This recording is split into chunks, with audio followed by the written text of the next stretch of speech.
சொந்த வீடு கட்டணும் அப்படிங்கிறது நம்ம எல்லாருக்குமே ரொம்ப பெரிய ஒரு கனவா இருக்கும். ஆனா எல்லாருக்கும் இது சாத்தியமா அப்படின்னு கேட்டா கண்டிப்பா இல்ல.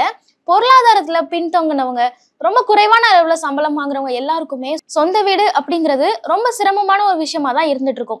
இவங்களுக்கு எல்லாம் ஹெல்ப் பண்ற விதமா தான் பிரதான் மந்திரி ஆவாஸ் யோஜனா அப்படிங்கிற திட்டத்தை பிரதமர் நரேந்திர மோடி இன்ட்ரடியூஸ் பண்ணியிருந்தாரு. அந்த திட்டத்துல அப்ளை பண்ணி பயன்படுறதுக்கான காலக்கெடுவை இப்போ நீட்டிச்சு அனௌன்ஸ் பண்ணியிருக்காங்க. ஸோ நீங்க இப்போ வரைக்கும் இந்த திட்டத்துக்கு அப்ளை பண்ணல அப்படின்னா உங்களுக்கு இதுக்கான எலிஜிபிலிட்டி இருக்கா, நீங்க அப்ளை பண்ணலாமா, இதுல உங்களுக்கு எவ்வளவு சலுகைகள்லாம் கிடைக்கும் அப்படிங்கறதெல்லாம் தான் இந்த வீடியோல டீட்டெயிலா பார்க்க போறோம். பிரதான் மந்திரி ஆவாஸ் யோஜனா அப்படிங்கிறது நம்ம முன்னாடியே சொன்ன மாதிரி பொருளாதாரத்துல பின்தங்கி இருக்கிறவங்க வீடு கட்டுறதுக்காக உதவி செய்யற ஒரு திட்டம். இந்த திட்டத்தை பிரதமர் நரேந்திர மோடி கடந்த 2015 இன்ட்ரடியூஸ் பண்றாரு. அப்போ இதுக்கான டெட்லைனா 2022 வரை தான் வச்சிருந்தாங்க. ஸோ இந்த காலகட்டத்துக்குள்ள ஒருத்தங்க கண்டிப்பா இதுக்கு அப்ளை பண்ணி இதுக்கான பயனை பெறணும் அப்படின்னு சொல்லியிருந்தாங்க. அதுக்கப்புறமா இந்த திட்டத்தினுடைய தேவையை புரிஞ்சுக்கிட்டு இதோட டெட்லைனை கொஞ்சம் கொஞ்சமா எக்ஸ்டெண்ட் பண்ணாங்க.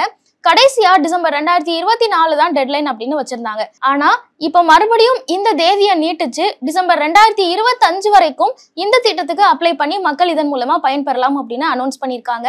ஸோ நீங்க இப்ப வரைக்கும் இந்த திட்டத்தினால பயன்பெறல அப்படின்னா இதோட எலிஜிபிலிட்டி என்ன, இதுக்கு எப்படி அப்ளை பண்றது அப்படிங்கறதெல்லாம் தெரிஞ்சுக்கிட்டு நீங்க உண்மையிலேயே எலிஜிபிளா இருந்தீங்க அப்படின்னா கண்டிப்பா இதை பயன்படுத்திக்கோங்க. சரி, இப்போ இந்த திட்டத்துக்கான எலிஜிபிலிட்டி என்ன அப்படிங்கறத நம்ம பார்க்கலாம்.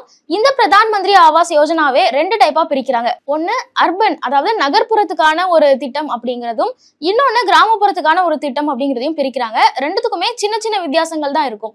சரி, இப்போ அர்பன் ரூரல் ரெண்டா இருந்தாலும் சரி, என்னெல்லாம் எலிஜிபிலிட்டி அப்படின்னு நம்ம பார்க்கும்போது அர்பன்ல, அதாவது நகர்ப்புறத்துல இருக்கிறவங்களுக்கு முதல்ல அவங்க எக்கனாமிக்கலி வீக்கர் செக்ஷனா சேர்ந்தவங்களா இருக்கணும். அதாவது இடபிள்யூஎஸ் அப்படின்னு சொல்லப்படுற அந்த கேட்டகரிக்குள்ள வர்றவங்களா இருக்கணும். அவங்களோட குடும்பத்தோட ஆண்டு வருமானம் 3 லட்சத்துக்கும் குறைவா இருக்கணும். அப்படி இருக்கும் பட்சத்துல அவங்க இந்த திட்டத்துக்கு எலிஜிபிளா இருப்பாங்க. அதுக்கப்புறமா லோ இன்கம் கேட்டகரி அப்படிங்கிற அந்த கேட்டகரியை சேர்ந்த மக்கள், இவங்களோட ஆண்டு வருமானம் 3ல இருந்து 6 லட்சத்துக்குள்ள இருக்கலாம். அப்படி இருந்தாலும் இந்த திட்டத்துக்கு அவங்க எலிஜிபிள். அதுக்கப்புறமா மிடில் இன்கம் கேட்டகரி அப்படின்னு சொல்றாங்க. இந்த கேட்டகரியை சேர்ந்தவங்களுக்கு 6ல இருந்து 9 லட்சம் வரைக்கும் ஆண்டு வருமானம் பெறவங்களா இருக்கலாம். அப்படி இருந்தா இவங்களும் இந்த திட்டத்துக்கு எலிஜிபிள் அப்படின்னு சொல்றாங்க. இந்த இன்கம் மட்டுமே எலிஜிபிலிட்டி அப்படின்னு சொல்லிட முடியாது. இந்த திட்டத்துல செலக்ட் ஆகுறவங்க கண்டிப்பா அவங்களுக்கு சொந்த வீடு இருக்கக்கூடாது. அது மட்டும் இல்லாம அவங்க பேர்ல வேற எந்த ஒரு சொத்துக்களும் இருக்கக்கூடாது. அப்படி இருந்தா மட்டும்தான் இந்த திட்டத்துக்கு அவங்க எலிஜிபிள் ஆகுறாங்க. அதே மாதிரி குப்பத்துல இருக்கிற மக்களும் தங்களுக்கு சொந்த வீடை நோக்கி நகரணும் அப்படின்னு நினைச்சாங்கன்னா அவங்களும் இந்த பிரதான் மந்திரி ஆவாஸ் யோஜனாவோட அர்பன் திட்டத்தின் கீழே அவங்க எலிஜிபிள் ஆவாங்க.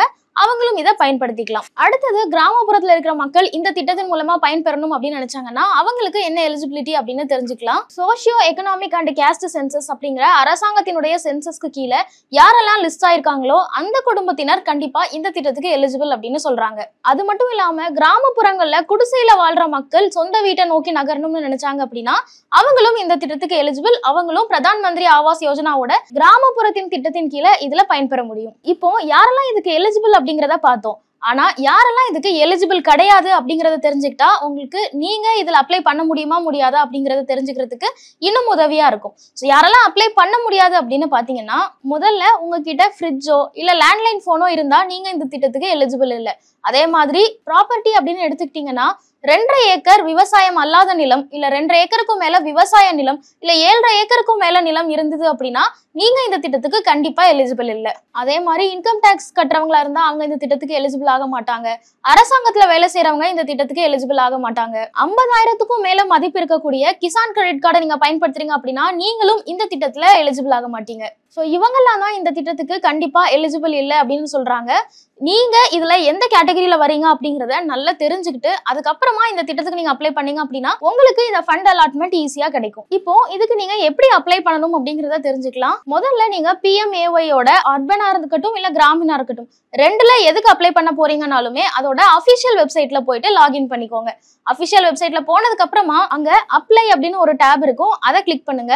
அதுல உங்களுக்கான இன்ஸ்ட்ரக்ஷன்ஸ் எல்லாமே கொடுத்துருப்பாங்க. அதாவது இதை நீங்க எப்படி அப்ளை பண்ணணும், யாரெல்லாம் இதுக்கு எலிஜிபிள், என்னென்ன டாக்குமெண்ட்லாம் இதுக்கு நீங்க ரெடி பண்ணி வச்சுக்கணும் அப்படிங்கிற எல்லா தகவல்களுமே அந்த பேஜ்ல கொடுத்துருப்பாங்க. அதெல்லாம் நல்ல தெளிவா படிச்சு பார்த்துட்டு கிளிக் டு ப்ரொசீட் அப்படின்னு இருக்கும், அதை கிளிக் பண்ணுங்க. அதுக்கு அடுத்தபடியா நீங்க என்னெல்லாம் டாக்குமெண்ட்ஸை ரெடி பண்ணி வைக்கணும் அப்படிங்கறத கொடுத்துருப்பாங்க. அது எல்லாத்தையுமே நீங்க ரெடி பண்ணிட்டு அதுக்கப்புறம் ப்ரொசீட் அப்படிங்கறத கொடுங்க. அதுக்கப்புறமா எலிஜிபிலிட்டி செக் பண்ண சொல்லுவாங்க. அதாவது இந்த திட்டத்தினுடைய அர்பன் ஸ்கீம்ல நீங்க என்ரோல் பண்ண போறீங்க அப்படின்னா நீங்க இதுல எலிஜிபிள் ஆகுறீங்களா அப்படின்னு சொல்லிட்டு கீழே ஒரு லிஸ்ட் கொடுத்திருப்பாங்க. அதுல எதுக்கு கீழே நீங்க வரீங்களோ அதை கிளிக் பண்ணி நீங்க உங்களோட ஸ்டேட்டஸை பதிவு பண்ணணும். அதே மாதிரி நீங்க கிராமப்புறத்துக்கான திட்டத்துல செலக்ட் பண்றீங்க அப்படின்னாலும் கூட உங்களோட எலிஜிபிலிட்டி என்னலாம் அப்படிங்கறத கொடுத்திருப்பாங்க. நீங்க குடிசை பகுதியில வாழ்றவரா இருக்கீங்களா, இல்ல இடபிள்யூஎஸ்ல இருக்கீங்களா, இல்ல லோ இன்கம் கேட்டகரியை சேர்ந்தவங்களா இருக்கீங்களா, இல்ல சாலையோர தொழிலாளியா இருக்கீங்களா அப்படின்னு அந்த எலிஜிபிலிட்டி கண்டிஷன்ஸ் எல்லாமே வச்சிருப்பாங்க. நீங்க எதுல ஆப்ட் ஆகுறீங்களோ அதை சூஸ் பண்ணி அதுக்கப்புறமா ப்ரொசீட் கொடுத்துக்கோங்க. அதுக்கப்புறமா உங்களோட ஆதார் கார்டு டீடைல்ஸ் கேட்பாங்க. உங்களோட ஆதார் கார்டு டீடைல்ஸும் அதோட அட்டாச் ஆயிருக்கிற ஃபோன் நம்பரையும் கொடுத்து ஓடிபி அனுப்புவாங்க. அதையும் நீங்க வெரிஃபை பண்ணிருங்க. ஸோ ஒன்ஸ் இந்த ஆதார் வெரிஃபிகேஷன் முடிஞ்சிருச்சு அப்படின்னா அதுக்கப்புறமா உங்களுக்கு ஒரு அப்ளிகேஷன் ஃபார்ம் கொடுப்பாங்க. இந்த அப்ளிகேஷன் ஃபார்ம்ல தான் உங்களோட பர்சனல் டீடைல்ஸ், உங்களோட இன்கம், மற்ற டீடைல்ஸ், உங்க ஃபேமிலி டீடைல்ஸ் எல்லாத்தையுமே நீங்க என்டர் பண்ற மாதிரி இருக்கும். இந்த அப்ளிகேஷன் ஃபார்மை நீங்க ஃபில் பண்ணிட்டீங்கன்னா அடுத்த ஸ்டெப்ல தேவையான டாக்குமெண்ட்ஸ் என்னெல்லாம் அப்படிங்கறத கேட்டிருப்பாங்க. அதை நீங்க அப்லோட் பண்ணணும். ஸோ டாக்குமெண்ட்ஸ் அப்லோட் பண்ணிட்டீங்கன்னா அதுக்கப்புறமா கடைசியா நீங்க சப்மிட் பண்ண வேண்டியதான். சப்மிட் பண்ணிட்டீங்கன்னா இந்த ப்ராசஸ் கம்ப்ளீட் ஆயிரும். சரி, டாக்குமெண்ட் அப்லோட் பண்ணணும் அப்படின்னு சொன்னோமே, என்னென்ன டாக்குமெண்ட்லாம் கேட்பாங்க அப்படின்னு கேட்டீங்கன்னா உங்களோட ஆதார் கார்டோட அட்டாச் ஆயிருக்கிற பேங்க் அக்கௌண்ட் நம்பர், உங்களோட இன்கம் சர்டிபிகேட், அதுக்கப்புறமா உங்களோட சொந்த இடத்துல தான் வீடு கட்ட போறீங்க அப்படின்னா அந்த இடத்துக்கான டாக்குமெண்ட்ஸ் எல்லாத்தையுமே இது உங்க பேர்ல தான் இருக்கு அப்படிங்கிற மாதிரி நீங்க உறுதி செய்யணும். யாரோட பேர்ல இடம் இருக்கோ அவங்க பேர்ல தான் இந்த திட்டத்துக்கு நீங்க அப்ளை பண்ண முடியும். அவ்வளவுதான், இந்த ப்ராசஸ்ல நீங்க அப்ளை பண்ணி முடிச்சிடலாம். இல்ல என்னால இப்படி ஆன்லைன்ல எல்லாம் அப்ளை பண்ண முடியாது, எனக்கு கஷ்டம், நான் ஆஃப்லைன்ல தான் அப்ளை பண்ணணும்னு நினைக்கிறேன் அப்படின்னு நினைச்சீங்கன்னா நீங்க உங்க பகுதியில இருக்கக்கூடிய இ சேவை மையத்துல போய் இந்த திட்டத்துல நான் என்ரோல் பண்ணணும்னு கேட்டீங்கன்னா அவங்க பண்ணி கொடுப்பாங்க. அதுவும் இல்லைன்னா தமிழ்நாடு வீட்டு வசதி வாரியத்தோட அலுவலகத்துல போயிட்டு இந்த திட்டத்தின் கீழே நான் பயன்பெறணும்னு நினைக்கிறேன் அப்படின்னு கேட்டீங்கன்னா அவங்க நீங்க எப்படி அப்ளை பண்ணணும் அப்படிங்கிறதுக்கு கைட் பண்ணுவாங்க. ஸோ அந்த முறையிலையும் போயிட்டு நீங்க இதுக்கு அப்ளை பண்ணிக்கலாம். இந்த திட்டத்துல உங்களுக்கு பெனிஃபிட்ஸ் எப்படி கிடைக்கும் அப்படின்னு பாத்தீங்கன்னா நீங்க வீடு கட்டுறதுக்காக பயன்படுத்துற ஹோம் லோன்ல உங்களுக்கு மானியம் கொடுப்பாங்க. 4% வரைக்கும் நீங்க கட்ட வேண்டிய வட்டி தொகையில உங்களுக்கு மானியம் கொடுப்பாங்க. அது மட்டும் இல்லாம உங்களுக்கு ஹோம் லோன் கிடைக்கிறதையும் அவங்க எளிமையா பண்ணி கொடுப்பாங்க. ஸோ இந்த மாதிரி நீங்க பொருளாதாரத்துல பின்தங்கி இருக்கிறீங்க, இல்ல உங்களுக்கு தெரிஞ்ச யாராவது பொருளாதாரத்துல பின்தங்கி இருக்காங்க அப்படின்னா அவங்களோட சொந்த வீட்டுக்கான கனவை நினைவாக்கிக்கிறதுக்காக இந்த மாதிரியான ஒரு திட்டம் இருக்கு அப்படிங்கிறதையும் அதை இந்த டிசம்பர் 2025க்குள்ள அப்ளை பண்ணணும் அப்படிங்கிறதையும் தெரியப்படுத்துங்க.